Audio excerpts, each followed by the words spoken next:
In the UEFA Champions League, every moment is a story. Paris Saint-Germain have won the Champions League. And every great story needs an audience. Feel every match. Mbappe in the middle. Every goal. Oh, would you believe this? From the best clubs. Real Madrid strike. And the biggest stars. Bukayo Saka scores. This is the world's best soccer. Momentous and iconic. The UEFA Champions League. Stream every match live exclusively on Paramount+.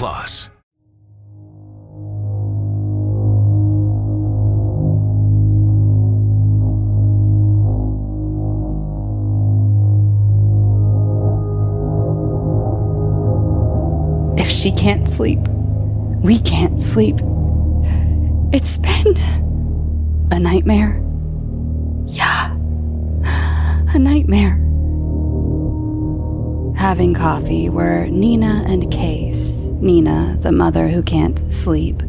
Case, the friend who finishes Nina's sentences when Nina is too sleepy to finish them. The coffee wasn't helping. The coffee isn't helping. All it did was make her stomach upset. This is just making my stomach upset. Oh, Nina, Case said sympathetically. I'm sure it's just a phase. Nina asked Case if her own child, similar in age, had ever gone through a phase like this. Case started her answer with an optimistic, while tilting her head and looking towards the ceiling. For Nina, this was a classic Case tell that displayed she was about to lie. Yeah, there was definitely a phase where she couldn't sleep. So how did you solve it? Oh, you know, Case said, still lying sympathetically. She just outgrew it. Right, Nina said, before adding, it's just, our kids are the same age, so I'm wondering why mine hasn't outgrown it yet. Right, Case said, nodding, as if facial movements and agreeing were a solution. Outgrow it? Aren't they the same age? They were, Nina said. Are, she corrected herself. They are the same age. 6 is way too old or way too young. You shouldn't be 6 and not be able to sleep. That's the peak sleep age for your entire life. I talked to Freddie. He said 6 was a great sleep age for his kids, all of them. They'd be out for like 10 hours a night. Maybe it's her bed. It's not the bed, Nina said, putting down her book, frustrated, as Glenn got up to sit at the tiny desk tucked away in the corner of their bedroom. And you shouldn't use screens past 9 p.m. I read an article about it. I'll be quick, Glenn told her, tilting his head slightly back, adjusting for the light and his sight. Are you looking up beds? Hun, Glenn started. We're not gonna keep doing this. She wakes up every night screaming. It's not every night, she told him. That she screams. Oh, sorry, Glenn said with an air of condescension. 6 out of 7 nights per week she wakes up screaming. 1 night per week we wake up and she's sleeping in between us. It's not normal. Don't say that, Nina responded. Don't say what? Normal. Our daughter is going through a phase. You make me feel like a bad mom. Glenn turned around while taking off his glasses. Nobody feels guiltier than me, okay? I'm the dad. I'm the one who's supposed to make the bad dreams go away. I don't know what that means, Nina told him. Well, maybe that's part of the problem, Glenn said. turning back towards his Google search of best kids' beds for insomnia. Nina sat up, annoyed. What does that mean? What's part of the problem? Me? Glenn didn't hear her. He just read aloud what he had found. This one is supposed to be top of the line for insomniac children. Whatever the hell that means. Such a scam. Should we buy it? There's a Juneteenth sale. Does it matter that we're white? Nina had heard enough. She put her Winston Barrow book on the nightstand and shut off the light on her side of the bed. It was time to get to sleep before the inevitable screaming. Nina and Glenn both sat up quickly, hair in a tussle. Glenn kicked his legs out in frustration as Nina put her own pillow over her face and attempted a self-smothering. They rock, paper, scissored. Glenn lost. "Stupid rock," Glenn said, before getting out of bed and walking towards his daughter's room. Their daughter, Isabel, was screaming. Glenn jogged into her room asking what was wrong, even though he knew the answer, because the answer was always the same. Nightmares. What was the nightmare, Izzy? The nightmares revolved around the same thing. A man who would emerge from the corner of the room and then reach down for her neck. They tried letting her sleep in their bed. They tried speaking with a child psychologist. They tried changing her diet. They tried breathing exercises. None of it seemed to work. Izzy might have a couple of days with solid sleep, but then it would revert back to the screaming, the piercingly loud screaming of their adorable only child. Glenn or Nina would take turns laying in bed with her until she fell asleep, and then spend the rest of their night laying in a twisted knot of some sleep position that would throw their entire morning off track. When did it start? That was the question everyone had. What was the origin point of these nightmares? Nina and Greg tracked it down quite easily. Her birthday. Her 6th birthday, roughly 6 months ago. It was a lovely birthday. Most of Izzy's class came over. They painted, they ate pizza, they had a scavenger hunt around the house, they had cake, red velvet cake. The birthday was a smashing success. And then that night, screaming. In the UEFA Champions League, every moment is a story. Paris Saint-Germain have won the Champions League. And every great story needs an audience. Feel every match. Mbappe in the middle. Every goal. Oh, would you believe this? From the best clubs. Real Madrid strike. And the biggest stars. Bukayo Saka scores. This is the world's best soccer. Momentous and iconic. The UEFA Champions League. Stream every match live exclusively on Paramount Plus. Nina blamed sugar, Glenn blamed bread. The child psychologist blamed poor communication skills amongst her immediate family. Nina did not enjoy that prognosis. Neither did Glenn. The psychologist was not given a follow-up appointment. How dare she blame them? They were loving parents who gave their child everything she wanted. Maybe we give her too much. The natural follow-up. Should they give their child less, be more strict? Easier said than done. Izzy was a cutie pie, got good grades, had friends, a joy to babysit, which was a direct quote from multiple babysitters of various ages. During free time in school, when all the kids drew pictures, Izzy never drew anything remotely dark. Literally, they were bright-colored pictures with big yellow suns, shiny green grass, wide human smiles. No monsters. Except in her dreams. A lot. Tomorrow would be another morning where Glenn woke up with a sore back because Izzy would take up most of the bed. Nina slept well, having a bed to herself, but it was beginning to strain on their marriage. The question that they couldn't find an answer for. "I've got it!"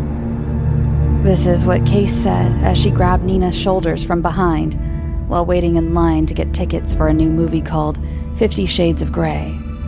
The reviews were mediocre, but Nina and Case enjoyed sneaking away from their children to watch a trashy movie that may contain sex. "You know Katrina, Marisol's mother, with the big hair?" "Yes," Nina said, after hearing big hair. "What about her?" "Me and Katrina were talking at soccer. She said that Marisol has been having a really hard time sleeping for a while, and then," Case said, pausing for dramatic effect, "she found this babysitter who would stay with Marisol in the evening and put her to bed. The very first night, Marisol stopped having nightmares." Nina was intrigued, but skeptical. "How long has Marisol been sleeping well?" "A month and counting," Case told her. "I have her card. Katrina gave it to me." Nina stared at the card, still skeptical but skewing towards intrigue. "She puts her to bed? Why, is that weird?" That was Glenn's first question while pouring himself a second glass of wine after dinner, as Nina told him about this supposed magical babysitter who fixed Marisol. "Is Marisol the one who eats her boogers?" "No," Nina told him as she took Glenn's fresh glass of wine for herself. "Well, maybe she is. The point is, I don't think it's healthy for someone else to put our child to bed, right?" Screaming in the middle of the night for a 5th consecutive night. Glenn pointed at Nina and said, "Rock." Nina knew it was her turn as Glenn rolled over to enjoy the thought of sleep. She did as Glenn had done the night before. Jogging in, asking what was wrong, Izzy told her about the man who would reach for her neck. It wasn't until the morning when Nina woke up with a bad back and thought, "Okay, let's give this babysitter a shot." "Gertrude?" "So nice to meet you, Nina." She stood in the doorway with an inviting smile. Her snow-colored hair felt vibrant and offset her elderly birth year. She walked inside and seemed to glide across the floor as Glenn and Izzy stood in the living room, waiting to swap introductions. Gertrude locked eyes with Izzy and never wavered until Izzy finally looked up after some persuasion by her parents. They gave Gertrude a little tour of the house. It was a spacious home, no doubt about it. Any house that required a tour in order to give a sense of geography rather than vanity was a clear indicator that the owners were doing well financially. Gertrude soaked most of it in and remained quiet until they came upon a painting she had done that was now residing in the upstairs hallway. "Isabella, this is a wonderful painting. Such gorgeous colors. Will you paint something for me one day?" Izzy smiled and nodded her tiny, adorable head. Nina and Glenn smiled as well. Their child and new babysitter seemed to have an instant connection. The tour concluded in the kitchen, so Nina could show Gertrude where some of the snacks were. By this point, Izzy stayed in the living room so the adults could speak in private. "You know about Isabella's issues with sleeping through the night?" "I do," Gertrude said. "Dreadful." "My friend told me you had luck with a previous child, getting them to sleep through the night?" "Well," Gertrude started. "I hope it wasn't luck, but yes, there was a previous child under my care that had such awful, awful nightmares. The things this child would see in their sleep. Glenn walked into the kitchen holding Nina's coat as Gertrude trailed off. Well, you have my number, obviously. We should be back by 10 at the latest. Have a wonderful night, Gertrude told them. So nice when married couples get some time to be alone and remind themselves why they came together in matrimony. Glenn had to look away so as not to laugh. Nina knew this about her husband as he slid open the kitchen door that was adjacent to their long driveway. Thank you, Gertrude. We'll be back shortly. Take your time, she told them, as they walked out of their home and into Glenn's new sob. She seems nice, Nina said once the car door was closed. Nice enough to stay out past 10? Glenn asked with a devilish grin. Let's see how well you behave, Nina told him. They'd been away from their child for only 5 minutes, and already their flirtatious nature was ratcheting up to levels it had not been for years. In the UEFA Champions League, every moment is a story. Paris Saint-Germain have won the Champions League. And every great story needs an audience. Feel every match. Mbappe in the middle. Every goal. Oh, would you believe this? From the best clubs. Real Madrid strike. And the biggest stars. Bukayo Saka scores. This is the world's best soccer. Momentous and iconic. The UEFA Champions League. Stream every match live exclusively on Paramount+. No phones. That was the rule at dinner, a rule that was very hard to follow considering Isabella's bedtime was 8 p.m., and the parents were salivating over the notion that their daughter might be cured. You look great, Glenn told his wife. You too, Nina told her husband. So nice when married couples get some time to be alone and remind themselves why they came together in matrimony. Be nice, Nina sarcastically scolded him. I've behaved pretty well, just saying. In case you're keeping track.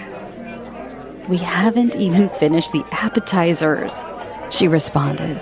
Plenty of time for you to misbehave. You used to like it when I misbehaved. The restaurant was packed. Umberto's upscale Mexican was a shared favorite between Nina and Glenn. This was one of the frequent date spots before Isabella entered the picture. It did the trick then, and it was doing the trick now.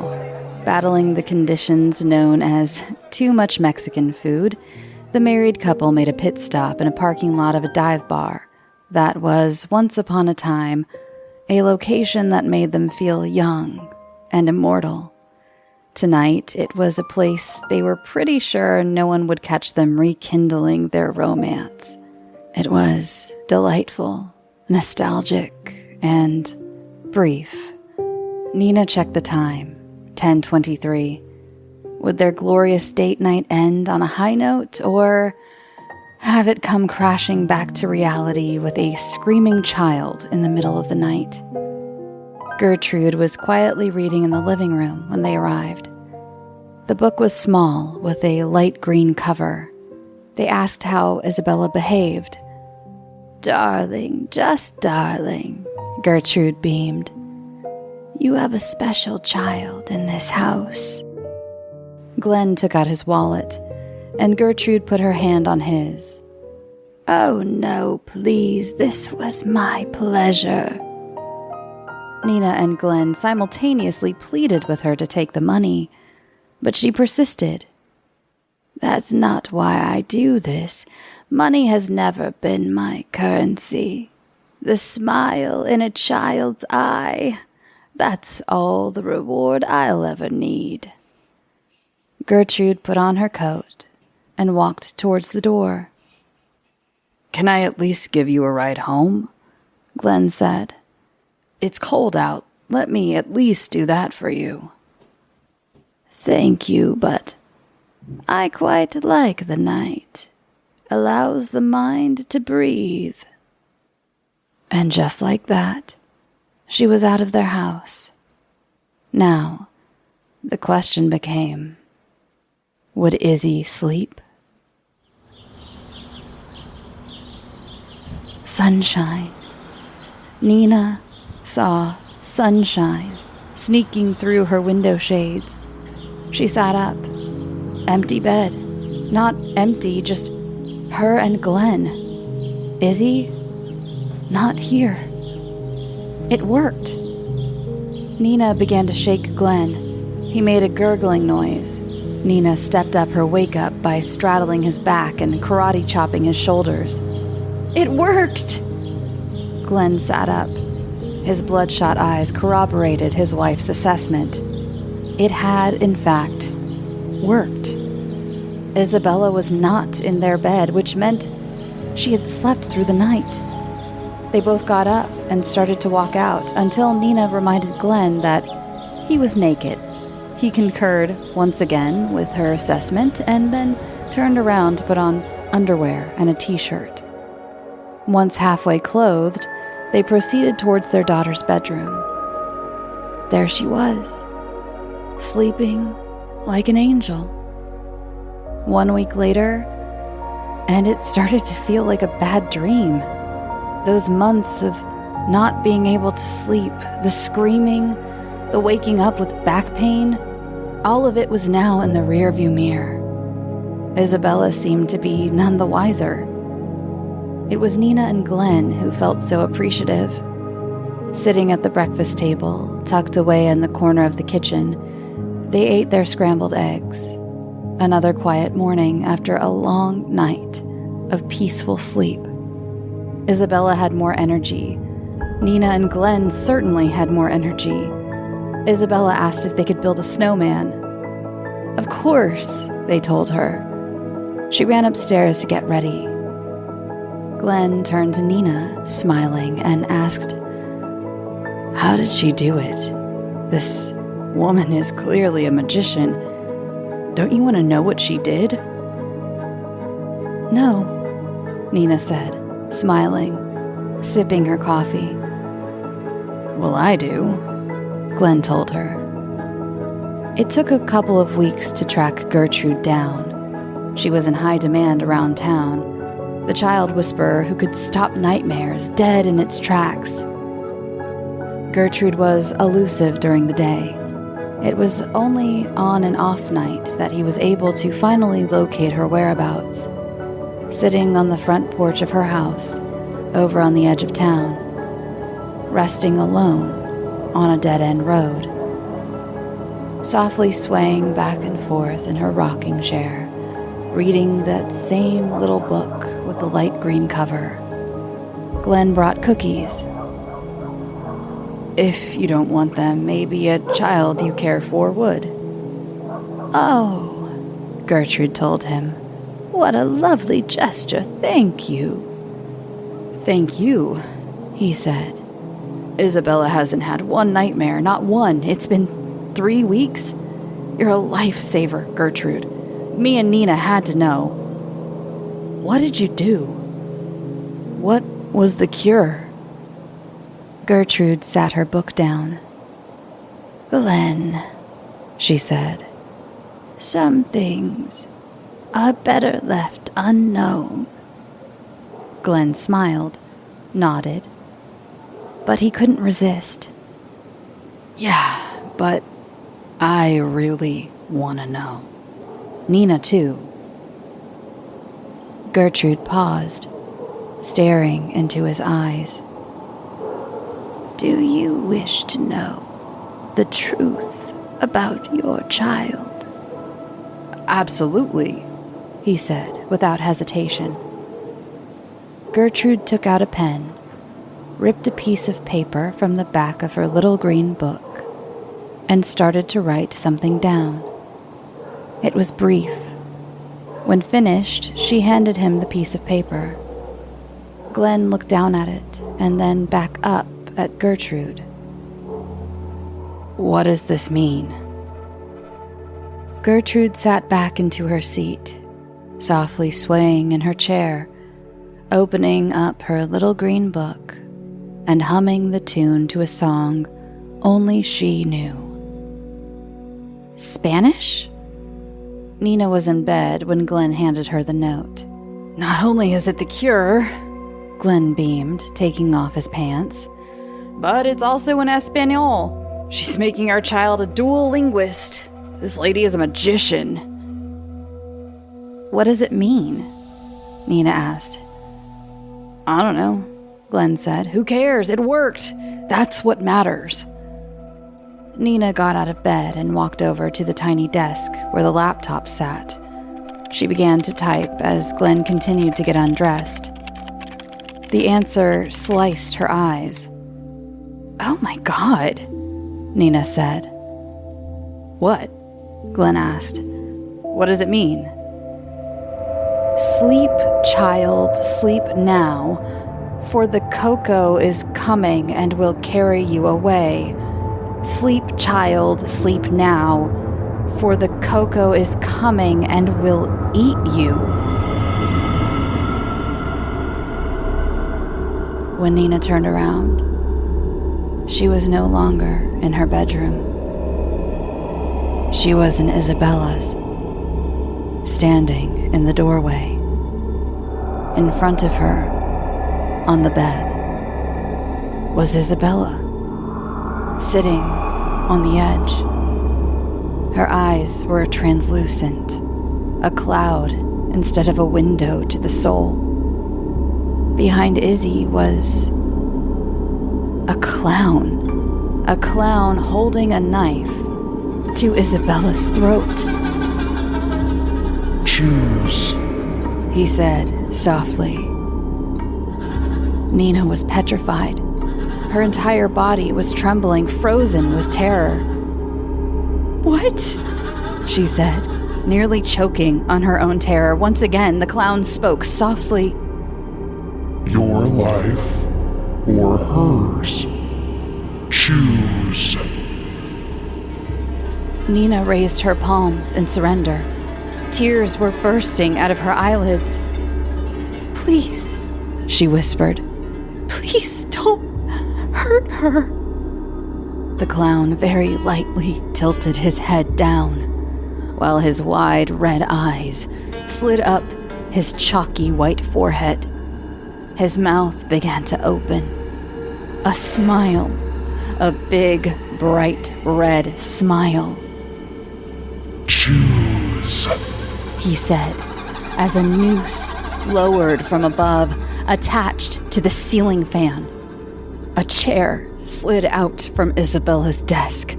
A laugh began to hiss out of the clown's mouth like a venomous snake. choose. His demand echoed and vibrated across the room, bouncing off the walls. The clown tilted Isabella's head backward and raised his knife. No, please. Please, no, please. Nina stood onto the chair. She put the noose around her neck. A puddle had formed at the leg of the chair. Nina's tears were infinite.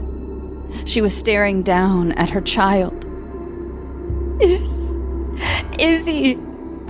Until the clown began to count down. Tick, tock, tick, tock, tick, tock, tick, tock, tick, tock, tick, tock, tick, tock, tick, tock, tick, tock, tick, tock, tick, tock, tick, tock. Just as Nina stepped off the chair, Isabella woke up, screaming.